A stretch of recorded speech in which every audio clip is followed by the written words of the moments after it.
Hello, everyone, and welcome to Dreamleapers Inspiration. I'm your host, Harriet Cole. So very happy to be with you today. Welcome, everyone. Welcome to Dreamleapers Inspiration. This is a time when we come together with the sole purpose of accessing inspiration, of accessing something that will stir us inside to help prompt us to move forward with greater energy, focus, and purpose. And what a way to start the day. Or even if you're not doing it at the beginning of your day, what a way to engage whenever you need that little lift, when you believe that being engaged in the flow of positive energy is going to enhance your life, is going to make you sharper, clearer, more focused on whatever your goals are. This is your moment to be in that space, to fellowship with others, and to choose you, to choose putting yourself in the great flow of light and inspiration. And today, as we have now entered the season of spring, I was thinking, just paying attention to, pardon me, what many people are going through.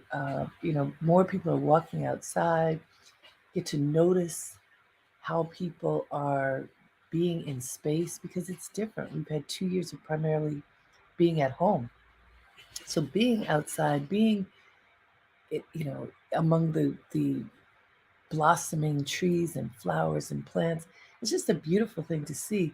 And as I look at people's faces and the ways in which they are engaging others, that feels kind of like a blossoming in and of itself, of a sense of renewal. And this is what spring is considered, a time of renewal, of rebirth, of possibility. As we think of this time of possibility, it is also a time when many people talk about what they call spring cleaning, time of purging, of letting go of things that do not serve you anymore. Often, especially in traditional families, and traditional, I mean, where mama's in charge, um, in charge of the household anyway, there is time allocated, set aside for spring cleaning, for purging, for identifying those things that for one season and putting them away for another, and letting go of things that no longer serve you. I thought it would be a great time for us to think about this concept of purging, of making this your moment, your time to purge the stuff that no longer serves you, the people that no longer serve you, relationships, engagements. What in your life no longer serves you? Ask yourself that question. What in your life no longer serves you? Now, I don't care how Maria Kondo you might be. She's the one who wrote that now iconic book, The Art of Tidying Up. No matter how uh, austere you might be, there is still something you can let go of. And I want to venture to say that many people who spent 2 years at home were not doing the big purge. They were cocooning and being in their spaces and sometimes reorganizing their spaces, but not necessarily the big purge because there wasn't even somebody to come pick stuff up, right? So, how do you fit into the space of a big purge for your life? Have you started it? Have you started your spring cleaning for the season because you're one of those people who grew up in a household that did that and now you do it yourself? Are you one of those people? Are you someone who's been thinking about it? Are you someone who steps over a pile and says, oh, I'll get to that another time? Are you someone who pays hundreds and thousands of dollars a month and a year for storage for things that you may not have looked at for a long time? Where do you fit on the spectrum? If you do an honest assessment of yourself and you tell yourself, where do you fit in terms of having very little to purge and a tremendous amount of things, people, experiences, relationships to purge? Where do you fit? Do you have very little Somewhat, a fair amount, or a tremendous amount? Do you feel overburdened with things that you need to purge? You don't have to tell me, tell yourself. Where do you fit? And if, like most people, you have a lot of stuff that you would do best by getting rid of, where are you on the spectrum of doing something about it? Do you think about it? Do you attempt it and then it's just too hard to move to the next step? Do you go through papers and say, oh my gosh, what am I going to do with these? Do you look at things that you treasure and say, oh, I can't get rid of that or that? Do you hold on to relationships that no longer serve you, but you have had them for so long that you feel like they're meant to be in your life? You can't possibly extricate yourself from those things. Who are you in this space? I really want you to be honest with yourself. If you are like most people, so this is important for you to understand. If you hold on to a lot, stuff, people, experiences, memories, you're normal. It's what people do. But does it mean that it has to be what you do? No, but I think the notion that you're not alone, that there's nothing wrong with you if you're one of those people who holds on to stuff, that can help to take away whatever shame or concern or uh, feeling that you are less than because you haven't been able to control this part of your life. That can help that go away. Because whenever we feel shame or negativity about our behavior, it can be crippling. Because then we go, oh, if I face it, then I really have to look at all the things that haven't worked right. And very often when people find themselves in that position, they just shut down and do nothing. Well, that's the opposite of what we want to do here. We want to tackle this experience that is helpful for most of us, tackle in our heads the idea that it is positive to purge, and then take on the purge, which requires some organization and structure. At least I believe it does, because when if you just say, I'm going to do this, how do you get started? Sometimes it can feel overwhelming because you have so much to do. So let's go to the quote that I found. You know, I always like to find quotes to help us along. Here's one from John Robbins. It says, in the never-ending battle between order and chaos, clutter sides with chaos every time.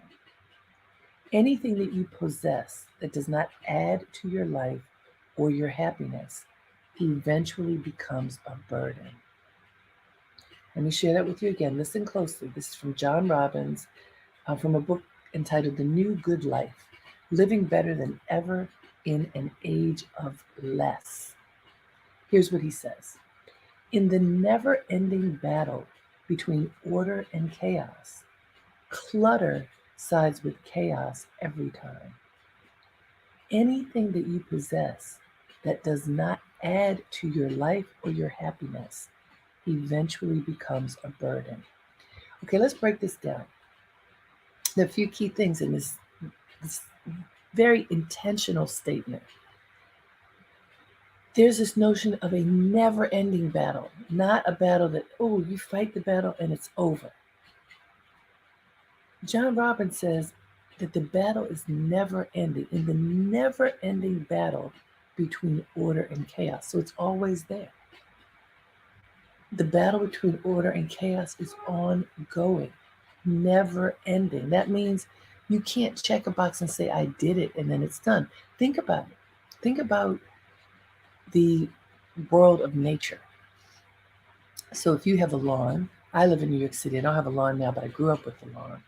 If you don't cut the lawn, then soon there becomes chaos because the grass grows very tall, weeds fill the yard, and suddenly this, whatever your version of a pristine cut lawn is, turns into wildlife. You know, wild grasses, wild weeds, flowers, whatever the bugs and birds pollinate the backyard with, that's what ends up being there.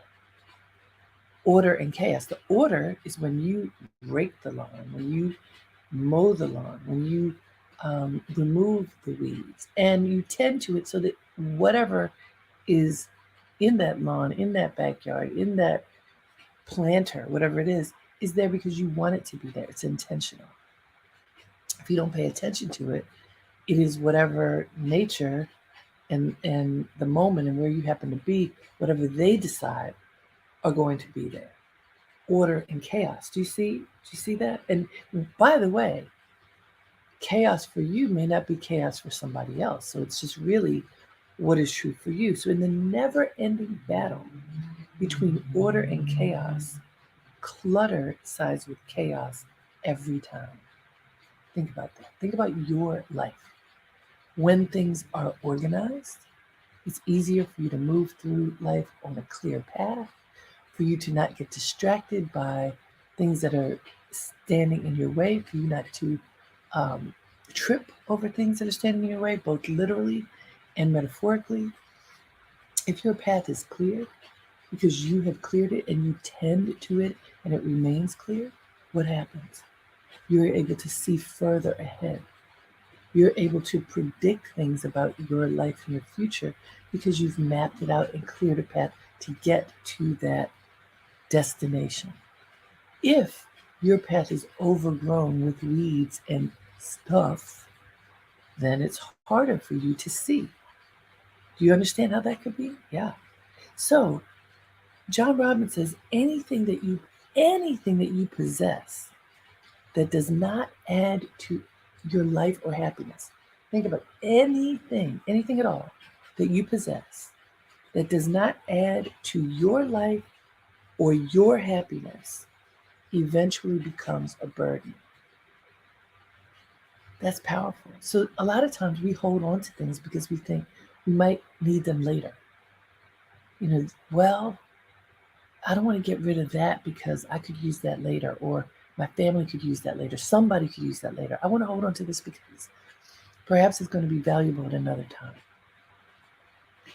And a stylist friend of mine was telling me how at one point, and this was about a lot of things, it was about spending money unwisely and then the possessions that came of that, and having a very full wardrobe of shoes. And at this particular time, having a very empty wallet. He said, wouldn't it be great if I could eat my shoes? So the shoes were there, but they were not serving him anymore. I think we talked about potentially selling those shoes because if even some of them could be sold, at least there could be a solution to that problem. Now, when you look back, you go, well, how did you get the shoes in the first place? And then examining one's behavior to figure out how to break patterns that do not serve you is certainly very important in this process of eliminating clutter, of purging. And in the moment, when you recognize, oh, I need to purge because these things that I have are not serving me, sometimes you can find value in them by sharing them with others. This is one of the philosophies that Maria Kondo talks about, where she suggests that as you go about purging in your space, when you come upon an item, an object, you honor it and thank it for serving you in your life and recognize when it doesn't serve you anymore, you offer it to someone else who may be able to use it or not. And that offering sometimes can come with a reward. Sometimes, like my friend with the shoes, maybe you can sell some shoes and they can pay for a meal.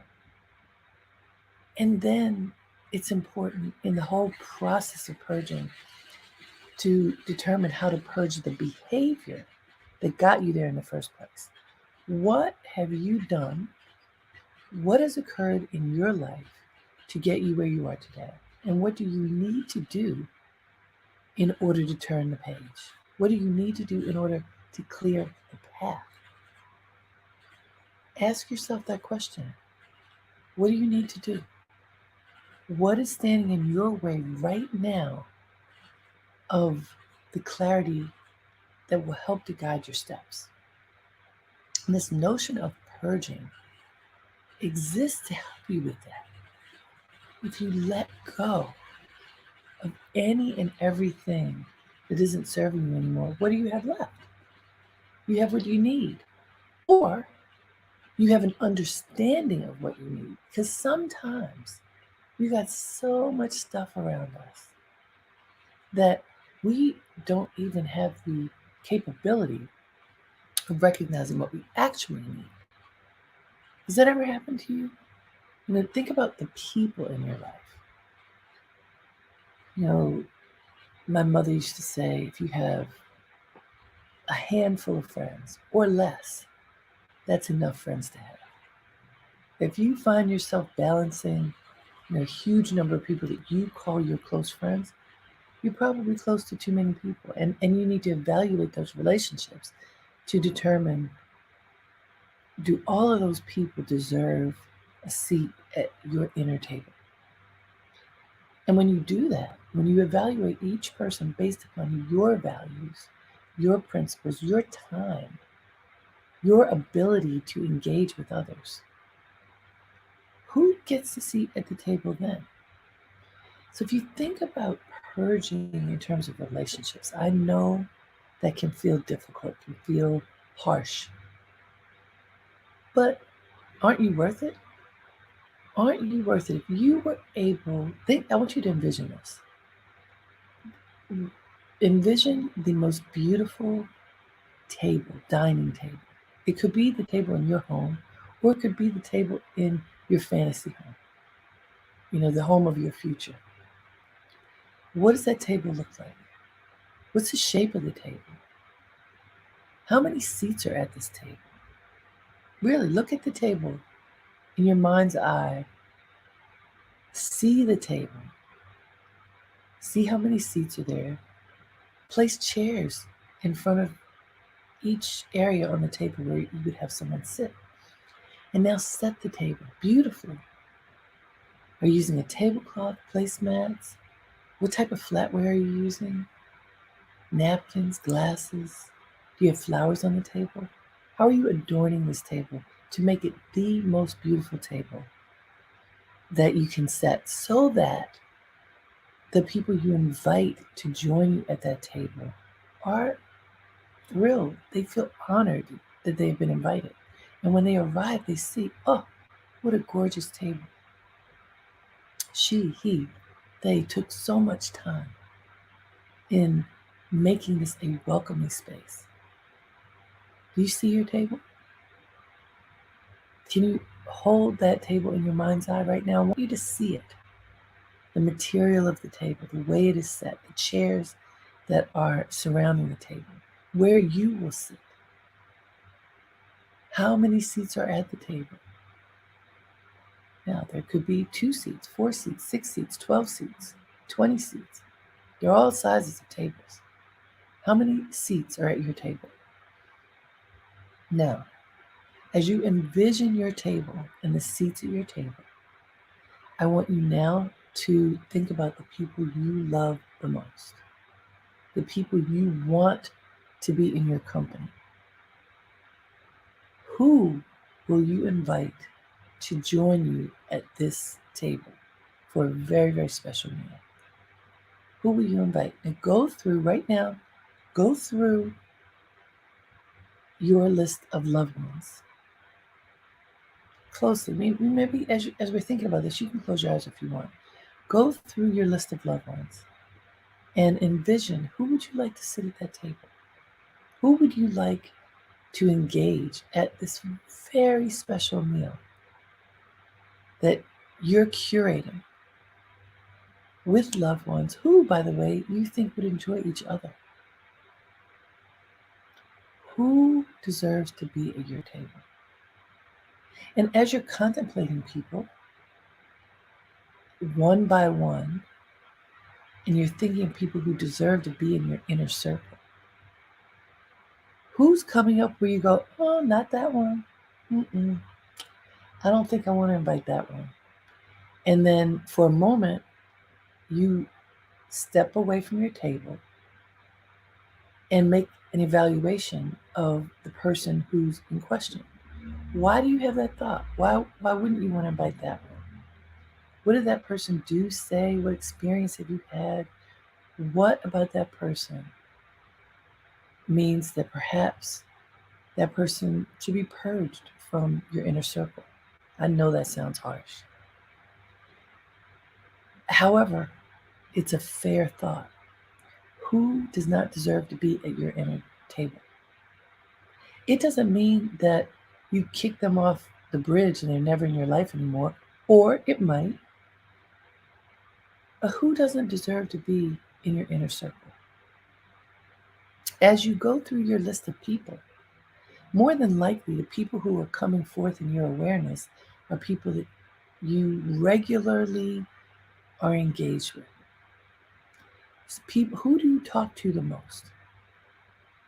Who are the people that who are the knee-jerk people you call on the phone in between moments during your day, that you call in the evening, that you spend time with on the weekends? Who are those people? Do you really care about those people, and do they really care about you?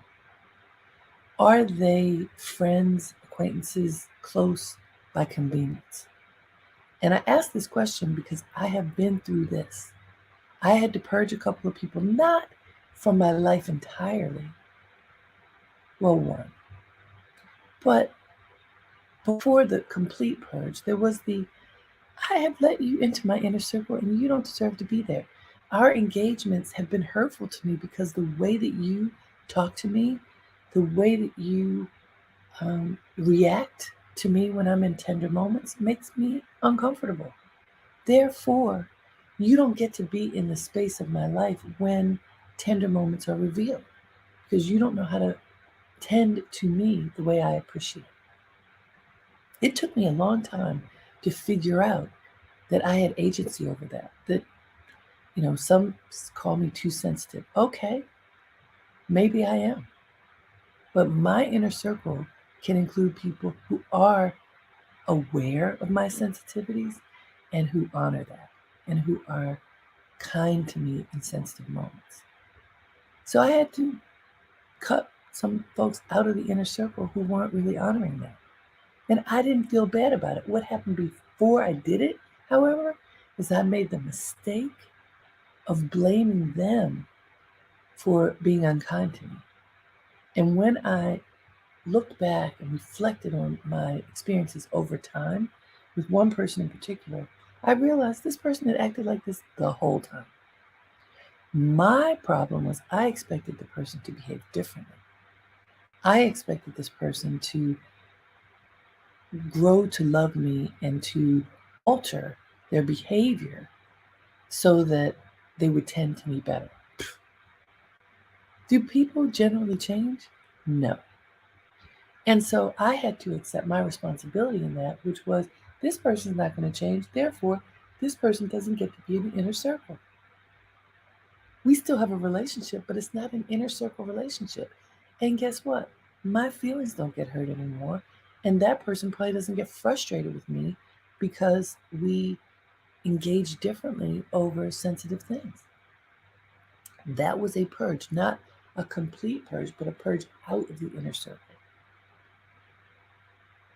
I give examples because I think when you hear examples, it can help you to recognize choices that you can make that are conscious choices that can help you to have a happier life. And so this notion of now being a time to purge, especially as it relates to people, evaluate each of the people that you believe you're close to before you invite them to this beautiful table that you have set, which, by the way, is going to have the most exquisite, healthy, delicious, heart and soul satisfying food. Before you invite them to take a seat, make sure they deserve to be there. Go through your list of loved ones. Do not invite anybody to the table out of obligation. Well, it doesn't even matter if it's a family member. Well, that's my mother. That's my sibling. That's my uncle. That's my boss. That's my childhood friend. That's my potential business partner. Or that is my business partner. Regardless of the relationships, the definition of the relationships that you have with these people, that is not what I'm asking you about now. What I'm asking you to do now is evaluate the relationship based upon you, what you care about, what you need, and the way that you are treated by that person. Does that person deserve to be at your inner table? And if not, you can have another table. Here's the table for associates. Here's the table for people you like and you can have fun with. Here's the table where you talk to people about political issues. Here's the table where you talk about the environment. You can have a lot of different tables and set them beautifully too. It's not that you neglect the tables that are not the inner circle table. What it means is that you are conscious and intentional about who sits at what table. I promise you, if you do this exercise seriously, your life is going to become so much happier because you will know, okay, at my inner table, well, maybe, now when you think about it like this, is that a table of 20 really? Or is it more like a table of 3 or 4 or 2? How many deserve to be at that inner table? And when you think of the other tables that you want to set, because you have purged folks from the inner circle table, but that doesn't mean that they're gone. So what table would be their table? What table would be the table for those few or many people that you have uninvited in your conscious awareness from your inner circle? And what would be the right table for them? And then you design that table. And then, by the way, literally, if you have gatherings, whether they are virtual gatherings or in-person gatherings, you create opportunities for people to engage who, at least in your awareness, belong at these particular tables. And then sometimes, if it's a bigger engagement, it's an eclectic group, a mix. But that mix is not the inner circle table. I hope you see what I'm getting at. You have the ability to be in control of what you choose to have in your life. When you purge and let go of the things, the people, the memories, the experiences that no longer serve you, or no longer serve you in the way that they had served you, what happens? You experience freedom. You see a clear path because you excavated the path. You made it possible to see clear because of the choices and the actions that you took. And then, with a deep breath and a sigh of relief and comfort, you can then design experiences for yourself and engagements for yourself that will be satisfying for you and others. It takes a lot of work. Purging is not easy. But boy, oh boy, is it worth it. And so I invite you to accept that this can be your time to purge right now. So let's do it right now together. And I look forward to hearing how you do it. Until next time, have a great day and make it count. Namaste.